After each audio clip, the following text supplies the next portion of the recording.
نبی سروا بکسر السین المہملہ بفتحها عقبہ بن الحارث رضی اللہ عنہ قال صلیت وراء النبی صلی اللہ علیہ وسلم بالمدینہ العصر۔ ابو عقبہ بن الحارث فرماتے ہیں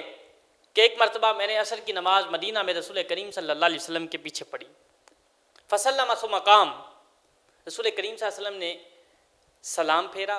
نماز مکمل ہوئی، ثم قام، آقا کھڑے ہوئے، مسرعاً فتخطى رقاب الناس الى بعض حجر نسائه، رسول کریم صلی اللہ علیہ وسلم تیزی سے اپنی ازواج مطہرات میں سے کسی ایک زوجہ کے حجرے کی طرف تشریف لے گئے، آپ تشریف لے گئے، ففازع الناس من سرعتی، تو لوگوں کو آپ صلی اللہ علیہ وسلم کی سرعت سے تیزی سے پریشانی لاحق ہوئی،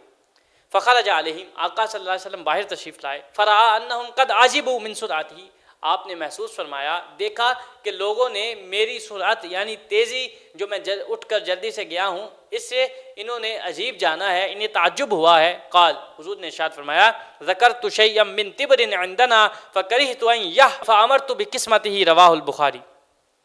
فرمایا مجھے خیال گزرا کہ ہمارے ہاں سونے کی ایک ڈلی ہے، میں نے اس کو بند رکھنے کو معیوب جانا کہ کہیں وہ مجھے مشغول نہ کرے، اور اس کی تقسیم کا حکم دیا۔ وراء کا مطلب پیچھے، تخطا یا تخطو کا مطلب آگے گزر جانا، سبقت لے جانا۔ اب پتہ چلا ضرورت کے وقت لوگوں کی گردنیں پھلانگنا جائز ہے، اور ہمیں اس حدیث پاک سے یہ پتہ چلا کہ رسول کریم صلی اللہ علیہ وسلم کس قدر صدقہ کرنے میں جلدی فرمایا کرتے تھے۔ میرے آقا صلی اللہ علیہ وسلم نے حکم دیا کہ اسے تقسیم کر دیا جائے، اور پتہ چلا کہ اگر لوگ آپ کے کسی معاملے سے پریشان ہوں تو بہتر ہے کہ ہم کیا کریں، وضاحت کر دیں کہ معاملہ کیا تھا۔ ابن عربی فرماتے ہیں اعتدال کی چال چلنا یہ سنت ہے،